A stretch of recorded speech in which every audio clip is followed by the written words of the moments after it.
All righty, we're on the clock. Everybody, thank you for tuning into the Barbell Nerds podcast. Today, Will and I host Fergus Connolly, Dr. Fergus Connolly, my apologies, the sports performance consultant and good friend. Fergus, welcome to our little podcast. Guys, thank you for having me. I've been looking forward to this. We've been talking about this for a few weeks now. Yeah. Right as the idea came from Will and I just to kind of collaborate on this little something, I knew you're one of the first names that came to mind as being very excited to chat with, just because of your history, your background, our friendship, and just how open you are to conversation. So again, thank you for spending the time with us. No problem at all. I'll let you introduce yourself. You know yourself better than anyone on the planet. So Spark Notes version, we got a lot to talk about, so keep it whatever you want to share with. No, I guess I was talking to somebody actually the other day, and they were just asking me about what I did and where things started for me. And I think there's two things. I'm just really fascinated by human performance.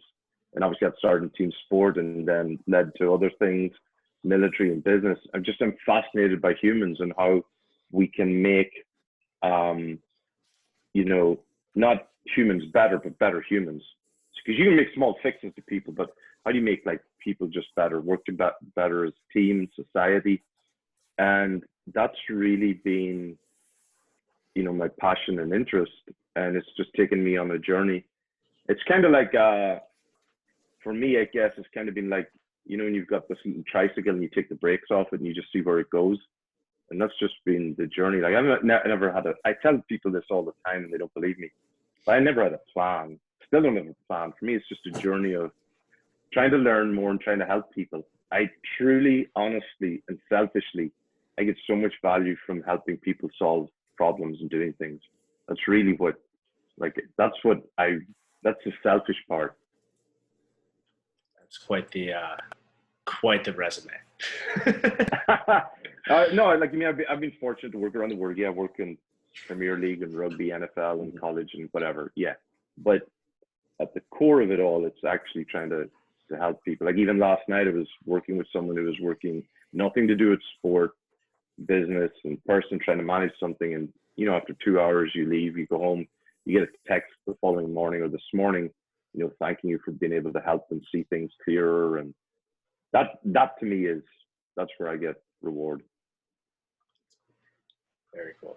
All right, well, let's dive into some very talked about questions, very performance related questions. Will, I know you got one right off the bat for a man. Yeah.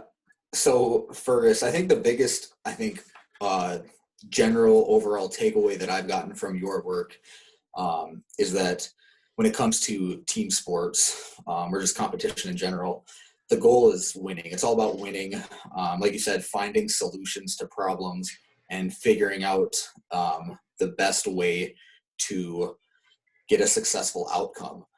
And I don't know where I'm really going to go with this, but when I think of myself as a strength and conditioning coach, I work with basketball players, volleyball players, and tennis players. And as a strength and conditioning coach, we're generally, with your 4 coactive model, we're generally in that physical part of that model. And I guess where does strength and conditioning go wrong generally? Because obviously you take a holistic approach to performance. You got physical, psychological, tactical, technical, and then you also have the health component of the athlete. And I guess my question is, where do you see the biggest issue is when it comes to specifically the strength and conditioning component falling into that model?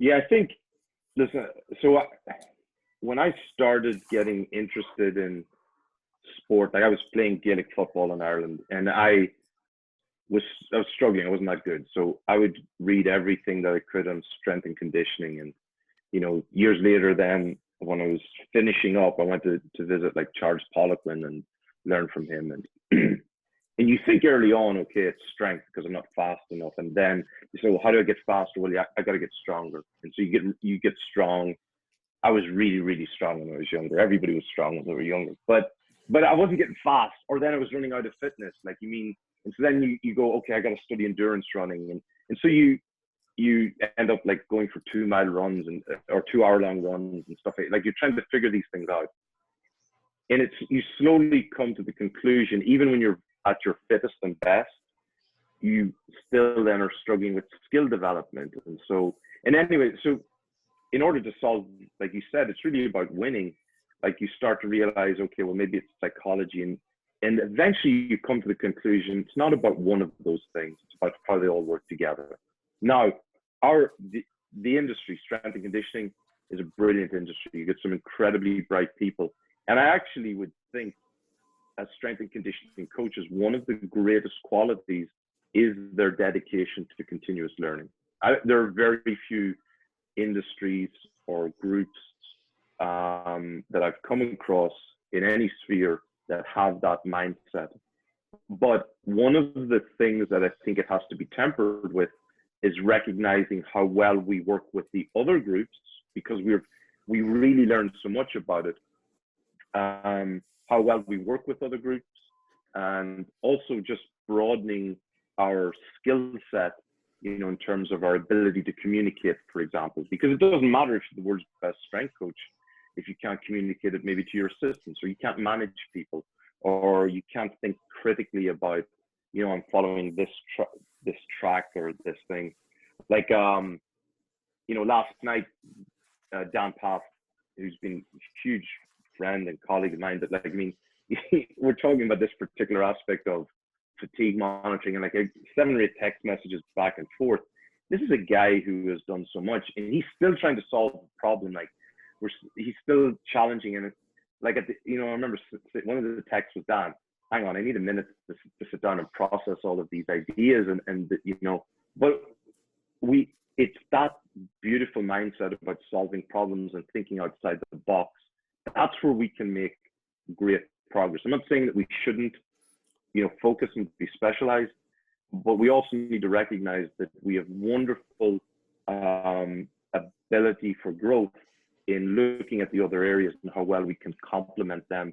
Back to what you said at the beginning, if your team doesn't win, are you a good strength coach? That's the $1 million question, right? Have you figured out a way to accurately evaluate coaching? You know what I mean? I think that's the $1 million question. Yeah, so there's a really good video. I'll send it to you. You can share with your listeners. Somebody I came across it. It's Steve Jobs, and somebody asked him a really difficult question. It's very long. It's years ago. He's obviously very young, and he describes.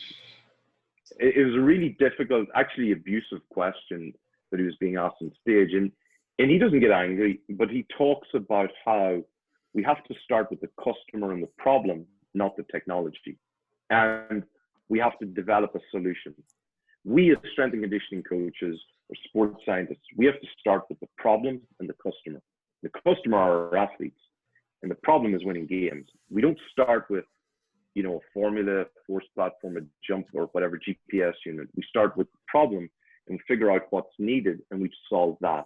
That determines whether you're a good coach. I think, winning games, and it's actually the definition I would use is, are you making the team better and improving?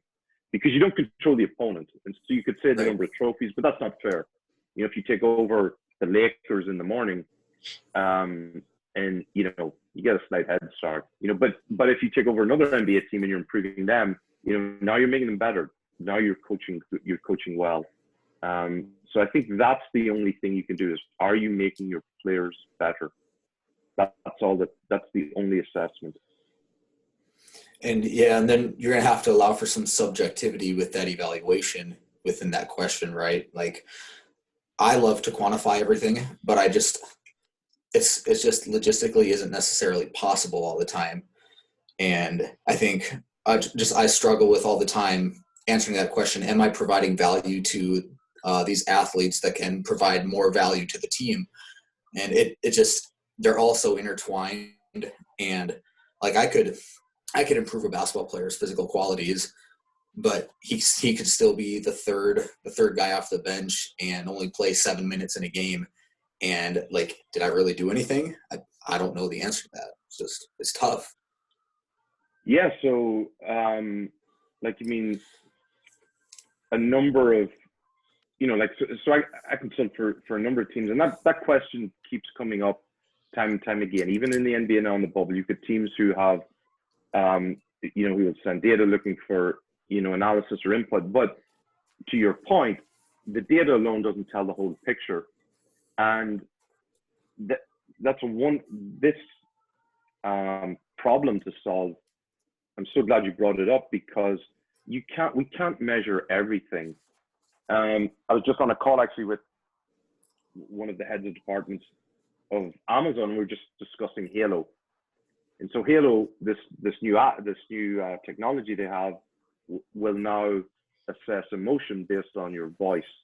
So now we've got another quantifiable metric that we can use. But I'm actually more excited about that, because now we're starting to measure emotion. Nobody's ever looked at emotion before. This is exciting. Cool. It's a wonderful opportunity to at least, but it's not, I don't care whether it's actually measuring it or whatever. The fact now people are going, oh, I've never considered emotion before, So it's, to your point, like, where do you stop measuring? Where and how many things do you measure? Those are the questions. Those are the challenges that we have moving forward. And I think some organizations, some teams measure too many things and don't take that step back and look at the person. Yeah, and have you in your experience, whether you're a consultant or a coach or whatever, you've had so many roles over the course of your career, have you found any metrics that you think have worked really well for some teams? So the way that I read every team, I still come back to, on the physical side, I start with volume, intensity, density, and contact, and just on the physical side. And what I try to do is take the field and take the gym and try and put them under those verticals, because if I can know what volume is, and so let's take a practical example. So you take a running back at an NFL team. You know what they're 100%, but you know what they're going to do in a game. On average, what's the most they're going to do. Set that at 100%. Everything in practice then is as a percentage of that in practice. So now I know what the game is. Now I know everything then is 100%. Now I know that, say, a Monday is 20%, a Tuesday is 40, 50, 100% in the game. And there may be some days that practice is 110% of the volume, and that's fine. But the 100% is always what's done on game, because that's the only thing that matters. Mm-hmm. Then when we look at the gym, we can go, okay, the volume of work might be the total amount of weight lifted. So now but I put that as a percentage now. Now I know and now what you get is, on a day, we're going to do 20% volume on the field, but in the weight room, it might be 60%. And if we keep everything as percentages, it simplifies things. The goal is to make it as simple as is necessary. I can make things infinitely more complex. I can do that. That's easy. But can I simplify it? And then the real secret is, can I communicate that with the coach so he and I are on the same wavelength, rather than separating ourselves and overwhelming coaches? Like, if we can bridge those gaps, and I do think that if we don't bridge the gap between strength and conditioning, sports science, and coaching, we either intimidate or we make ourselves irrelevant. Yeah. And so that's, long term, that's the challenge that we have. I do believe the sports performance coach will be titled an assistant coach at some point, as long as that particular assistant coach can do that, can convey that coaching, can break down the actual sport itself, reverse engineer, whatever you want to call it, so that way they can communicate it, comprehend it better for the sport coaches, and simplify. I think that was the best word you used. If you could take the game and simplify it, break it apart to its most regressed states, you can train that, and then that's how you improve performance from at least from a strength and conditioning standpoint. Then you add the skill component too, which is a whole other conversation. Yeah, but so sometimes we look at coaches and we sometimes are we don't give them enough credit for what they're doing, from a tactical perspective and the management. And I think that's something that we should spend more time like trying to understand what they're trying to do, really understand how they think. So for example, one of the things I've said to many strength coaches are listen to the language the coach uses. So if he doesn't use volume, maybe he uses time or whatever, or work rate, use his language. Now you've bridged that gap straight away. Like it's easier sometimes for you to change, use the language he uses. You're still doing the same thing. You know what it is. Like it might be volume for you, but also on the layer below that, then you decide what metric is going to be volume. Might be time, might be distance if you've got GPS. Sometimes time is the best measure of volume. Then you can use time, and what you can say is, well, density then is the number of reps. Density is the total time divided by the number of reps. So if somebody does 60 minutes, 10 reps, and that it's an approximation, okay? And then if you want to say to the coach, look, I want this to be I want it to have as little frequency as possible. You tell them, just don't do consecutive reps. That would be good for the guys to keep them fresher. So, you just give them as much rest as possible. Keep it as simple as possible, because the coach is trying to come up with plays and schemes that are infinitely more. Your job is to make it as simple as possible to work and bridge that gap with them. That's where I see incredible opportunity for improvement, rather than getting bogged down in the detail of, some of these other things that we sometimes get too distracted by that are not making a difference to the scoreboard.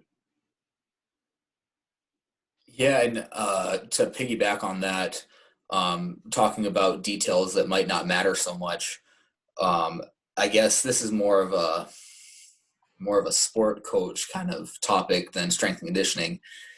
Would you, for collegiate athletes and professional athletes, I guess from what you've seen or your experience, do you think there's probably a little bit too much time spent on perfecting skills or perfecting technique with skills that might not always, I don't necessarily like the word transfer, but transfer to playing a game that doesn't include all of the other components of a game, like the perception action component, the component of reading body language from your opponent, reading body language from your teammates. Could you touch on that maybe a little bit? Yeah. So I'm a huge fan of taking a moment in a game and sitting down and as a strength and conditioning group and looking at it and asking, why is this player better than someone else? So yeah, take a Christian McCaffrey. As he moves, right, he's seeing pattern shifts and things that he probably in some cases, even like with Frank Gore at the Niners, it was the same thing. Yes, Frank explained it. He couldn't explain it because he's living in the moment. He's in the zone. Yeah. And he's seeing shapes, patterns, timing. And what he has had is he's had millions of reps at very high quality, and he's reacting to those. So that's going on. Then he has his body, his strength, his power, and all that. So it's when that comes together. Now, how do we train that? That's instinct and habit. They're not thinking, like Christian McCaffrey, Frank Gore. They're not thinking. You don't have time to think. You have to rely on instinct and habit, intuition. And so you can only train that by playing very high reps in practice at as close to the quality of a game. It's never going to be a game. So you have to create those scenarios. Now, let's take another step back. In order for that to be trained as a memory, that the quality has to be so rich and it has to be as close as possible. We obviously have to give them as much rest as possible in between every rep. And then we take a step back from that. Now we have to make sure that when the player steps on the field for practice or on the court, they're refreshed, rested, and they're obviously strong and fit enough to execute those. Now we get back to the weight room, we take another step back. Yeah. How do we make sure? And so that's my process. That's how I look at it. But the key starts with quality reps in practice. And so if I have a choice between training someone in the weight room or having them fresh to execute a quality rep, now every strength coach in the world is going to fall over and hear this. I always go with the rep, the quality practice rep, because that's the only thing that is holistic. That's the only thing that is everything encompassed. Everything we do is to support that quality rep in practice to allow them to play the game. So if you have time to focus on these other things, go for it. But again, now the question becomes, what do we prioritize? Yeah. That's ultimately, and so the strength coaches, it's really a case of, you know, taking a step back and going, what's important now? Mm-hmm. Does that answer the question? Yeah. Yeah, it does. So I played football in college, and I just remember, like, in practice, it was kind of the same drills over and over again. And it was all about taking a certain step as you read the offensive line, or making sure you open your hips up when you drop. And like your book kind of talked about how letting success lead technique, and not letting technique hopefully leading to success. And it just makes me think that when we're doing a bunch of drills and we're emphasizing technique, like for example, we'll talk about football. A linebacker has to go make a tackle. I think a lot of times they're just being an athlete and they're going and kind of wrestling a guy to the ground. But you look at tackle football starting with fourth graders, there's always like hit with your right shoulder onto their left shoulder, or step through the body in a certain way. But then you watch game film and it never happens that way. It's, you know what I mean? It's just, You are reacting, you're taking a specific angle, that whatever the angle you need to take for success to happen. It's just like what your book said, let success dictate the technique, not practice technique and hopefully lead into success. Yeah, so there's two things. One there are some foundational things, like you speak, that you want the player to think about as a young kid as you're developing it. But then recognizing that in the game, it might not look anything like that.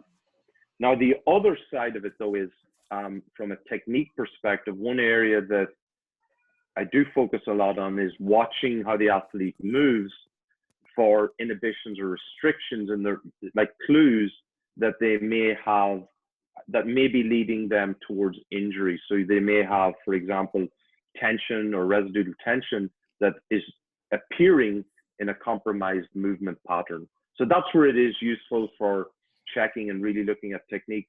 Yeah, in a game where it's chaotic, you're never going to be able to execute perfectly. Like, if you want to know how not to do it, watch a pro, in the middle of a game, because you rarely get the opportunity to execute. Now and again, it happens. It's kind of like with speed as well. And I have this conversation all the time. There are highlight reels where you see somebody dash 20 meters or 20 yards at max speed. But tell me how often that happens. It's incredibly rare. Mm-hmm. So for the other 99% of the game, what are you training for? Are you going to train for that in, very infrequent opportunity, or are you going to train for actually creating the space and all of that? So it's like, you got to look at the game and you got to look at actually what's happening. And I do believe that, if you take the athlete, make sure that they've got good mobility, good strength, they're fresh, they will find the perfect technique for that moment. Yeah, letting them do what they do best as an athlete, I think, is one of the greatest things. That is the art of sport, in my opinion. Like, just letting them do what God created them to do. Yeah, and also, so for example, like ankle mobility it can be a huge issue with football players, and some players do have good mobility and they can get into what we would call an ideal position. But then certain guys have had a legacy, have had an injury, so they may have to externally rotate a little bit more to compromise, to facilitate that. And that's okay, so long as we treat them and make sure that it doesn't become a legacy injury. Like, it's just recognizing it's not always possible to get into the perfect position. Like, some guys who've had a lot of ankle injury and trauma, have to externally rotate to get lower. And so long as you know that, and you're taking each person individually, but it's like the eternal argument of ideal sprinting technique doesn't exist. Everybody has different techniques. Otherwise, you'd never have heard of Michael Johnson. All said. Yeah, well. Well, yeah, I guess we can kind of move on to another little topic. So, one thing you wrote about in a blog post a few years back was, I guess, discipline. I think it was titled "Discipline is a Myth," if I'm remembering correctly. And I guess so. It said, "Discipline is what you do at the behest of someone else, while self-discipline is when you do it on your own initiative." You talk about having principles over rules and allowing principles to sort of dictate your behavior. And when you're working with a team sport of, let's just say, 15 guys, have you found any strategies that best foster self-discipline or self-motivation when, you're always going to have one or two guys that don't necessarily buy in, or might think they're too cool to do the right thing, or they're too cool to show up 5 minutes early, so they walk in if there's a 6:30 a.m. lift and they walk in at 6:29, that kind of thing. Like, have you figured out any strategies that help foster self-discipline more effectively than others? Well, that sounds like a basketball team I know. Yeah, before Jocko turns up in my house, knocking on the door. I'm not saying that there's any discipline, but it was more stressing the point that, particularly for younger people, it's to emphasize that it's really about your discipline and your self-discipline. And also, particularly in team sports and in collegiate setting, people talk about disciplining someone else. Well, you've lost the argument then. So really, what you're hoping to be able to do is to encourage others to take on that responsibility. And so the goal is with young people is finding out, what do they really want to do? Like, what's truly important to them, and helping them see that having self-discipline is going to get them there. Sometimes you've got kids who want attention or want something and sometimes, so somebody's turning up late. Sometimes what they really want is they want you to see them and acknowledge them. That's where it's coming from. And many athletes that we deal with, they just don't have, they maybe have always strived for recognition. That's been the challenge they've had. And so sometimes you have to tone it back and understand that they want to be seen and heard as young men. Maybe they've never had that. And maybe that's where it's coming from. It's not that they don't care. It's not that they're trying to annoy you. And, the most fundamental thing for most people, they just want to know that they are necessary, that they add value. Sometimes that just means giving people attention. So many kids just don't have that anymore. You do that, you show them that you care, then they'll turn up on time. That sounds like a true sheepdog in its truest. And which brings me to my question for you is, you did a TED Talk, and I'm blanking on the name of the TED Talk or where you did it, and I apologize. Nashville, maybe. I forget. Naperville. That's right. I knew it started with an N. Could you tell us just basically, because it's always been a little dream of mine to be able to have the cojones to stand up on stage in front of people and talk about something that I'm so passionate about. Just how did that feel to stand up on that stage, talk about your passion specifically to all those strangers? Well, I would have rather have given a TED Talk about something other than a mistake I made. Well, yeah. But I think it was really rewarding for me to be able to stand on stage and talk about a mistake, a failure, something that not proud of at all, and to explain the mistakes that I made and being able to acknowledge them now. Because what happened subsequently, where there were so many strength coaches, guys and girls from so many other areas who called me, to check in and whatever, and so many of them shared themselves, being in a similar situation, making silly, stupid mistakes, and just not being able to reach out to other people. And that was a lesson I had to learn. I learned it the wrong way, learned it the hard way, but it was a really valuable lesson for me to learn. And I felt that it was a lesson that I could use a mistake to help others. And there's some people who I can't really talk, certainly some guys in the military who got a huge amount of value from that. And that was very humbling for me. I spoke at a group shortly after that, and just having that, recognizing that made a difference to them, that was really, really helpful it was rewarding again for me to be able to use a mistake I'd made. I think it's really, the other thing I think that's really, really important in life is you screw up, run to it, figure it out. You make a mistake, because otherwise you're going to spend your life, you spend a lot of time running away from things if you don't figure it out. That's how you get better. I screwed up, I made a mistake, and I had to deal with it. I had to own it. I had to pay the price for it. But I wanted to share why it happened so that others could avoid making the same mistake. And again, it took me a long time. I got 7 or 8 guys on my phone now who I will call if something comes up. I know to do that now, but I didn't before. And that was really, really, it was a great lesson for me to learn. I'm just grateful that it wasn't any worse than it was, and grateful that I was able to help others, subsequently. That's the mark of a true human being right there, is being able to turn a mistake into a positive thing for other people, not just yourself.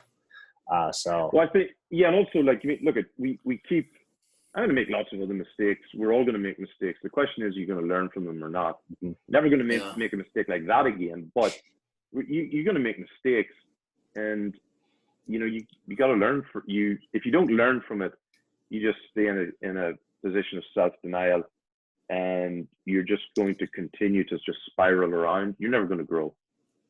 So make mistakes, make them fast, make them often. Don't make big ones, and just keep getting better. And if you can help someone else along the way, do it.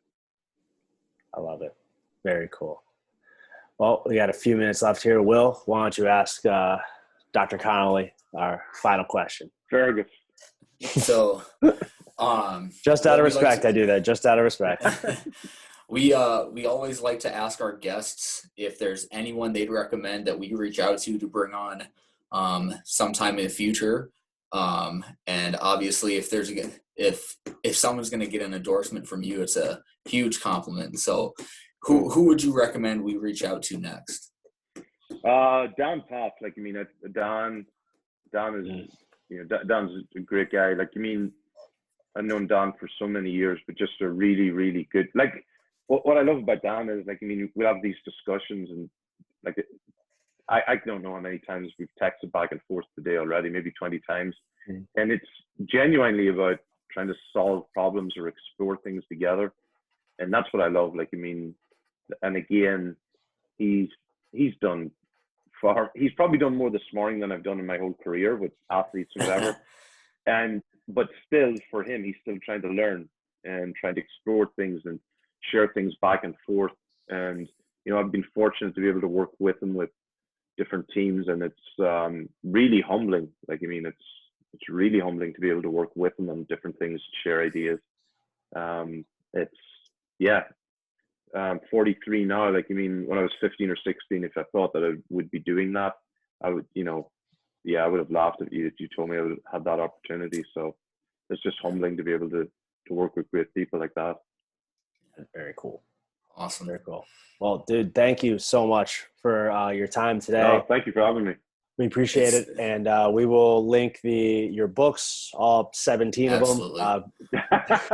Yeah, let me get. And I'll send you the Steve Jobs video as well. You can Please. Oh, Yeah. sweet. We'll throw that in the show notes and everything. Link that all over the place.